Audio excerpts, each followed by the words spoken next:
Buenos días a todos y bienvenidos a un nuevo capítulo de Economía Express, el podcast mensual de CaixaBank Research en el que intentamos acercarnos a la actualidad económica de una manera clara e informada.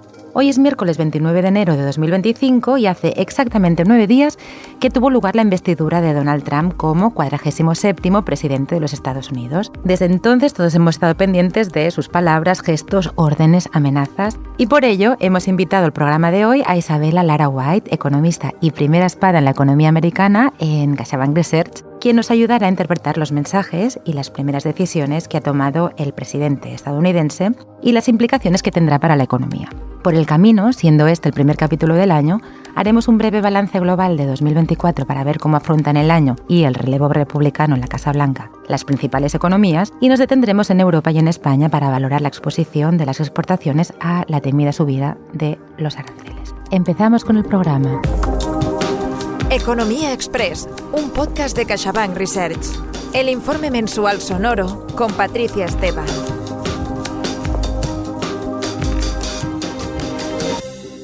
Muy buenos días, Isabella. Muchísimas gracias por estar aquí y bienvenida al programa. Buenos días, Patricia. Gracias a ti por invitarme. Estoy encantada de estar aquí. Yo lo estoy más todavía. Menudo temazo que tenemos entre manos, el tema del mes y seguramente de los próximos 4 años, ¿no, Isabella? Así es, Patricia. Serán unos 4 años muy movidos. Bueno, pues estaremos pendientes. Y cuéntanos, Isabella, ¿cómo describirías el inicio de este segundo mandato de Donald Trump? ¿Qué destacarías de sus primeras declaraciones y de las primeras órdenes ejecutivas que ha firmado? La investidura de Donald Trump marca un cambio significativo en la política estadounidense. Solamente en sus primeras horas en el cargo mostró su determinación para imponer una ambiciosa agenda que pone el foco en hacer América grande otra vez o Make America Great Again. Y de hecho, la mayoría de las primeras medidas anunciadas han sido de carácter local con pocas referencias de política exterior. Todo apunta a que su mandato estará marcado por políticas proteccionistas, tanto migratorias como comerciales, con una relación más estrecha con las compañías tecnológicas y una agenda exterior que nos puede obligar a repensar el orden actual global. En cuanto a las primeras órdenes ejecutivas firmadas por el presidente, vemos que se han centrado en 2 ejes, inmigración y energía. En el primer eje, Trump está cumpliendo con sus promesas electorales de fortalecer la protección de fronteras y frenar la inmigración ilegal. El segundo eje está marcado por un enfoque en las energías fósiles, lo que supone revertir algunas medidas hacia la transición energética. Vayamos a la inmigración. Estos días hemos leído que México habría recibido en una sola semana a 4.000 deportados y que Colombia acabó cediendo a recibir los aviones militares en los que viajaban sus ciudadanos deportados también a cambio de que Estados Unidos no impusiera un arancel del 25% a sus exportaciones. Creo que era un 25% la primera semana y subiría un 50% la segunda, ¿verdad, Isabella? Sí, así es. Entonces parece ser que la política migratoria de Trump está muy unida a la política comercial, ¿no? Al menos como argumento de presión o disuasorio. Así es, Patricia. La política comercial fue un gran bastión durante la campaña. Sin embargo, de momento Trump no ha firmado ninguna medida de política comercial, aunque en su discurso inaugural sí confirmó que los aranceles serán una parte clave del nuevo mandato. De hecho, al final del día lunes 20, el día de la inauguración, desde la Casa Blanca sugirió un arancel del 25% sobre las importaciones canadienses y mexicanas tan pronto como el 1 de febrero. Y ha hecho alguna otra mención a China, pero más allá de amenazas no hay todavía nada en concreto. Tampoco se hicieron muchas referencias a la política exterior, con el foco puesto sobre la política interior en esta primera etapa. En resumen, la incertidumbre se mantiene muy elevada en lo que respecta a la política comercial y exterior, y también se mantiene elevada la incertidumbre a la política fiscal, pues tampoco se ha anunciado o clarificado el plan de tipos impositivos de la nueva administración. Tendremos que ir esperando todavía, o al menos unas semanas o unos meses o un poquito más, ¿no? Sí. En la nota que publicamos en la web de CaixaBank Research, en la que tú participaste, Isabella, valorando los primeros días del mandato de Donald Trump, me llamó la atención que más allá de los mensajes hablarais o las medidas concretas, hablarais de la retórica del excepcionalismo estadounidense que se usó en los discursos. Como para serte sincera, no tenía ni la más remota idea de lo que estabais hablando, me fui directa a Google y lo que leí me pareció muy interesante y sobre todo muy útil para entender el mindset, ¿no?, como dicen los anglófonos, de los ideólogos demócratas. Según la Wikipedia, ahora en paréntesis un poco largo que espero que interese a los oyentes tanto como a mí. El excepcionalismo estadounidense es una teoría enraizada en la Revolución Americana que promueve que Estados Unidos es diferente de otras naciones porque las reglas y tendencias de la historia universal, que generalmente se aplican para explicar el devenir de otras naciones, no pueden aplicarse en el caso de los Estados Unidos. Es como un Spain is different, pero a la americana y sin folclore. En 1840, Alexis de Tocqueville, que era un pensador, jurista, político, historiador francés, escribió que el origen republicano y la relativa autonomía de las 13 colonias respecto a la metrópolis contrastaban con la historia de las distintas naciones de Europa, puesto que las primeras, las 13 colonias, no habían conocido ni el feudalismo, ni el despotismo, ni la dictadura, y se habían rebelado muy tempranamente contra el derecho divino de la monarquía. Los teóricos del excepcionalismo destacan también que los Estados Unidos no tenían escasez de materias primas dentro de su propio territorio y que, a diferencia de los imperios a lo largo de la historia, la variedad étnica de su población no causaba inestabilidad política, ya que los estadounidenses basaban su identidad patria en la lealtad y la adhesión hacia una ideología republicana antes que en una raíz étnica común. Se habían habituado a la democracia y a la equidad social en su vida diaria y no alcanzaban el nivel de prejuicios clasistas tan frecuentes en la Europa o en el Asia del siglo XIX, aun no admitiendo el fuerte racismo presente todavía contra las minorías étnicas en Estados Unidos. Pensemos en los pueblos nativos de la región. Ya en el siglo XX, y acabó, los Estados Unidos se habían convertido después de la Primera Guerra Mundial en la principal potencia industrializada del mundo, superando a países como Gran Bretaña o Alemania. Pero en los Estados Unidos, contrariamente a lo ocurrido en Europa, las estructuras económicas del capitalismo no parecían desafiadas en sus bases por el socialismo ni el comunismo, lo cual abonó todavía más el criterio favorable al excepcionalismo. Como curiosidad, y ahora sí que acabo de verdad, parece ser que el término lo acuñó Joseph Stalin al tacharlo de herejía, negándose a considerar que el paradigma de la Revolución Rusa no pudiera aplicarse en un país tan industrializado como los Estados Unidos. Bueno, a mí me ha parecido muy ilustrativo como teoría y os animo a todos a leer más por vuestra cuenta sobre el tema si os interesa. Bueno, pues volviendo otra vez al hilo, y perdón por el inciso, Isabela, bueno, tú también luego me contaste que también se habla de un excepcionalismo económico y de los mercados financieros, ¿no? O sea, que la teoría va más allá. Sí, Patricia, así es. Bueno, pues pueden leer más por su cuenta. Y, bueno, retomando el hilo. Hablabais en la nota que a esta retórica del excepcionalismo, de los discursos de investidura, también había ido acompañada por una segunda narrativa según la cual los Estados Unidos están siendo invadidos en la frontera. ¿No es así, Isabela? Sí, y de hecho, en sus primeras medidas, Trump ha firmado una declaración de emergencia nacional en la frontera sur con México. Eso le permite entonces enviar a la Guardia Nacional y al Ejército a la frontera, prohibir las entradas ilegales y comenzar, como ya ha hecho, las deportaciones. También, por ejemplo, ha podido extender la construcción del muro.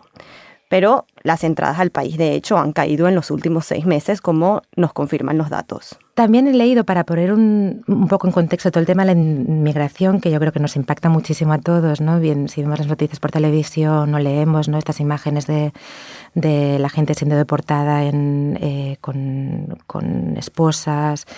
El primer Trump, leo ahora un titular del país, deportó menos que Obama, Clinton o Bush. Así es, lo que vemos es que Trump lo está haciendo ahora de una manera más visual y generando más titulares, un poco para crear un impacto y hacer ver que cumple con sus promesas de la campaña. Muy bien. ¿Hay alguna orden ejecutiva firmada por Trump que te gustaría destacar, Isabela? Claro, hay muchas. De hecho, en tan solo 8 días, Trump firmó 37 órdenes ejecutivas, pero vamos a repasar solamente las que nos parecen más relevantes. Empezando por el tema de inmigración, resaltamos, por ejemplo, la reinstauración del programa Remain in Mexico, que requiere que aquellos que estén esperando por la aprobación del asilo lo hagan desde México y no desde territorio estadounidense. Un poco en esa misma línea, ha cerrado también una aplicación móvil llamada CBP One, a través de la cual los migrantes indocumentados podían, por ejemplo, solicitar citas para la entrada al país. Otras medidas han incluido, por ejemplo, el fin del derecho a la ciudadanía por nacimiento, que es un derecho protegido en la Constitución y que por eso ya se está encontrando resistencia en las Cortes. En el tema de energía, más allá de la Declaración Nacional de Energía, Del lado de energía, ha declarado una emergencia nacional como parte de un conjunto de medidas en pro de las energías fósiles, que incluyen la derogación de la prohibición de perforación petrolera offshore y en tierras protegidas, el abandono de los acuerdos climáticos de París y la derogación del mandato de coches eléctricos, que estipulaba que 2/3 de los coches vendidos en Estados Unidos debían ser eléctricos para 2030.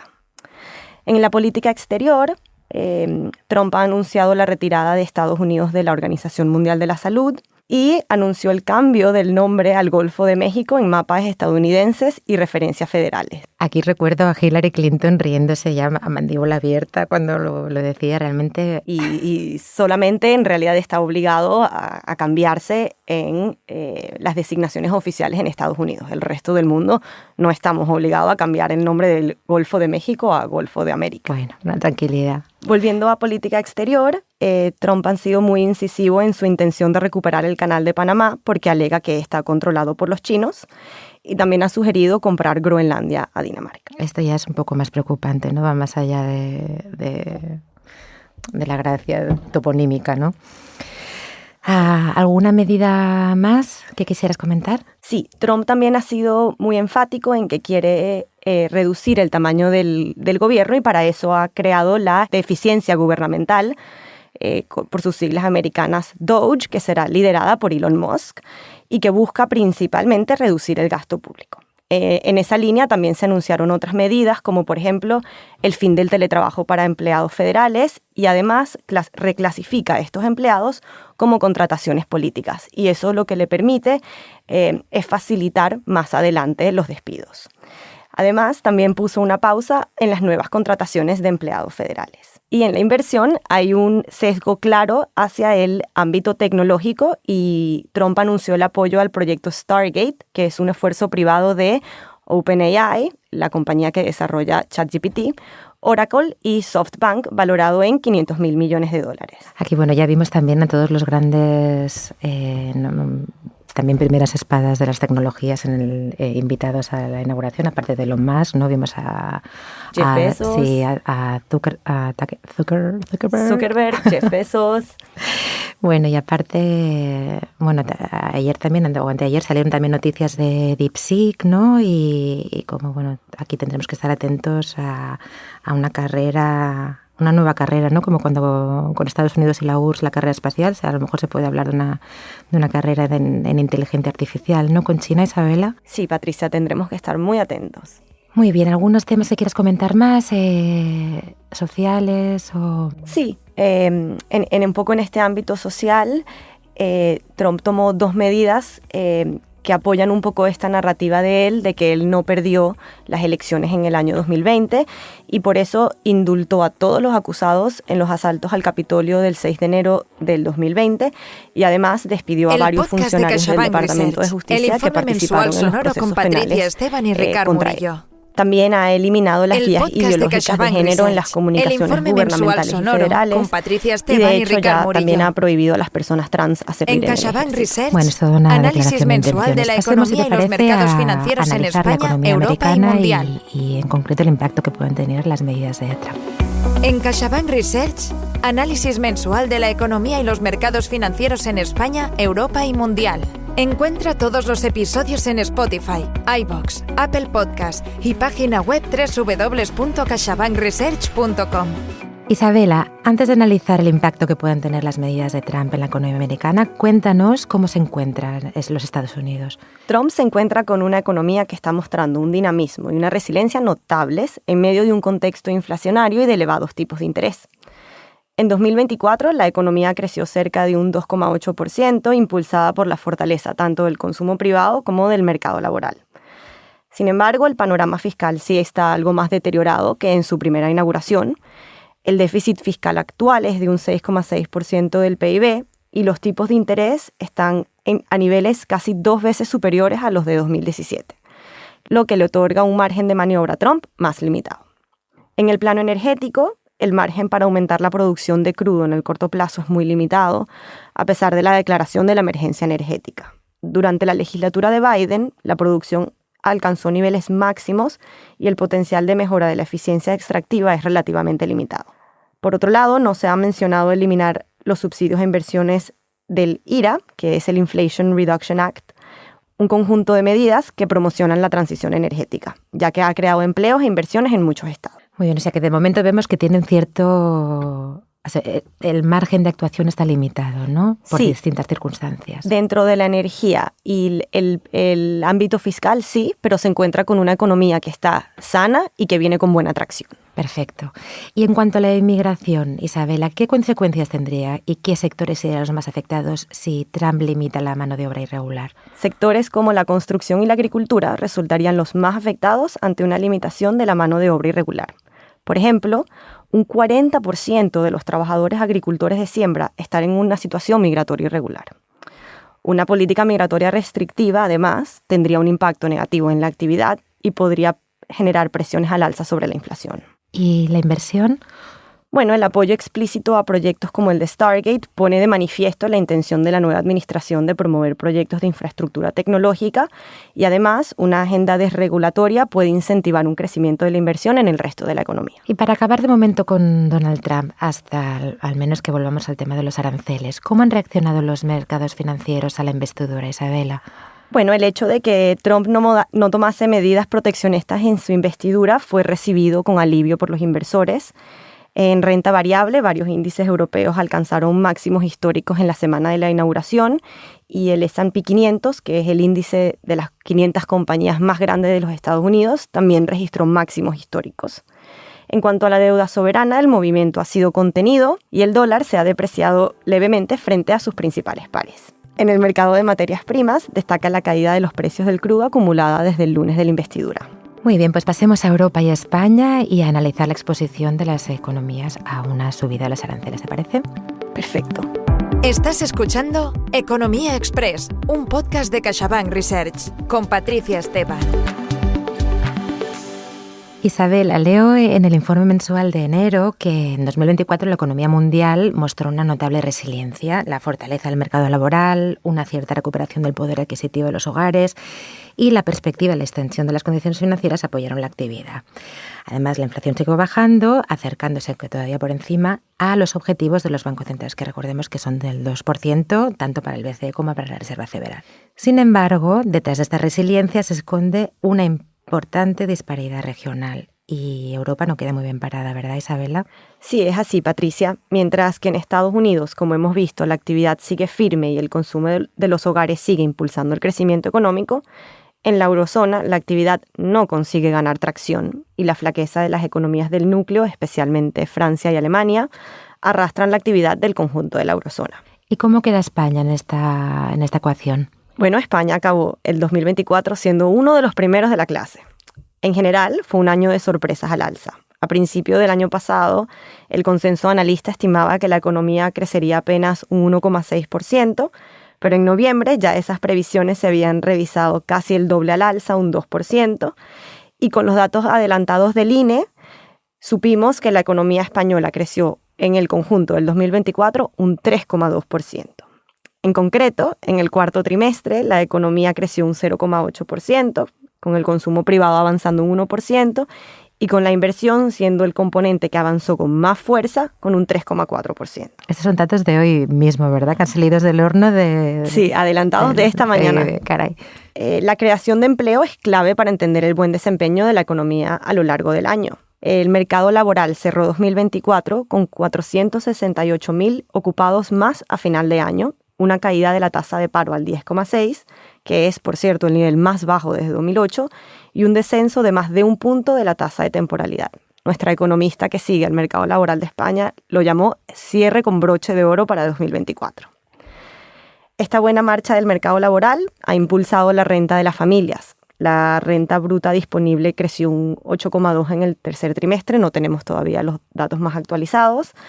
La remuneración de asalariados creció un 7% y las prestaciones sociales casi un 6%. Y todo eso llevó a que la tasa de ahorro aumentara un 13,7%. Muy bien. Y en esta tesitura, Isabela, ¿cómo afectaría a España y a Europa esta subida universal de los aranceles a las importaciones de los Estados Unidos que ha prometido Trump? Sí, para poner un poquito de contexto, Trump prometió en campaña o sugirió en campaña un arancel de entre 10 y 20% a todas las importaciones. Entonces, las exportaciones de la Unión Europea a Estados Unidos han crecido de forma significativa en los últimos 15 años y han pasado a superar el 20% en 2023 y a representar cerca del 5% del PIB de la Unión Europea. Las exportaciones de bienes, que es el ámbito en el que se centrarían las medidas proteccionistas de la nueva administración en Estados Unidos, suponen algo más de un 60% de las ventas al mercado estadounidense. Por su parte, las exportaciones de servicios han ido ganando peso progresivamente en los últimos 15 años y su exposición a Estados Unidos es más elevada, cerca de un 22%. Y imagino que, bueno, estos son datos para el conjunto de la Unión Europea, pero debe haber una cierta disparidad por países, ¿no? No todos los países de la Unión Europea exportan de la misma manera, algunos más, algunos menos. Así es, Patricia, es muy heterogéneo el peso de las exportaciones. Por ejemplo, Irlanda es el que está más expuesto y el 25% de sus exportaciones van a Estados Unidos, mientras que la cuota del mercado estadounidense es mucho más reducida en general para los países del este que tienen unas cadenas de valor mucho más integradas dentro del mercado único. Entre las grandes economías europeas, Italia y Alemania tienen alrededor de un 10% de sus exportaciones que van a Estados Unidos, pero en España es solamente 1,25% del PIB. Es decir, que la exposición de España a Estados Unidos es relativamente baja. Muy bien, pues una tranquilidad que tenemos, ¿no? En vistas así, finalmente acaba subiendo los aranceles. Entonces, si subieran los aranceles finalmente, ¿cómo impactaría esto en números a nuestra economía? Bueno, si asumimos el arancel del 10%, que fue una de las sugerencias en campaña, el impacto sería de 1.388 millones de euros a España, que equivale a un 0,1% del Producto Interno Bruto.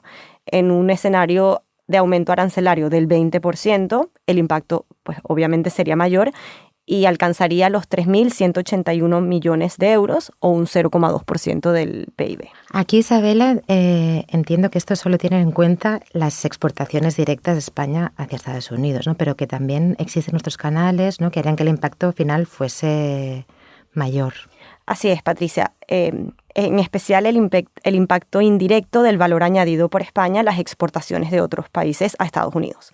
Por ejemplo, las exportaciones de productos alemanes a Estados Unidos tienen un cierto contenido de valor añadido producido en España, que entonces también se verían afectados. En sentido contrario, el impacto final podría suavizarse por una depreciación del euro frente al dólar estadounidense, una transferencia imperfecta de los aranceles a los precios de exportación de la Unión Europea o una sustitución parcial del comercio hacia terceros países. Muy bien, aquí recomendamos a nuestros oyentes que consulten nuestra página web www.caixabankresearch.com porque nuestros compañeros economistas han escrito unos artículos francamente magníficos y muy detallados sobre la exposición de la economía europea, española y también china a esta posible subida de los aranceles de los Estados Unidos y bueno, recomendamos a todos que lo leáis. Pues Isabela, se nos ha acabado el tiempo. Hasta aquí el programa de hoy. Muchísimas gracias por habernos acompañado. Muchísimas gracias a ti, Patricia, por invitarme y a los oyentes por escucharnos. Pues y yo creo que como hablaremos de Trump más veces, ¿no?, a lo largo de estos años o en los próximos tiempos, espero que puedas volver aquí a explicarnos cuál es tu visión sobre la visión de CaixaBank Research sobre la economía americana. Y antes de despedirnos, os animamos a nuestros oyentes a leer el último informe sectorial de turismo que hemos publicado también en nuestra web. En él repasamos cómo ha ido la temporada turística en 2024, las perspectivas para 2025, que os podéis imaginar que siguen siendo muy positivas después de otro año de récords. Y también encontraréis otros artículos sobre el sector de la restauración, la desestacionalización y otra información muy interesante. Y ahora sí, ponemos fin al capítulo de enero de Economía Express. El mes que viene volveremos con más información sobre economía y con nuevo escenario económico. Así que os esperamos a todos el mes de febrero. Economía Express, el podcast de CaixaBank Research, con Patricia Esteban. Encuentra todos los episodios en Spotify, iVoox, Apple Podcast y página web www.caixabankresearch.com.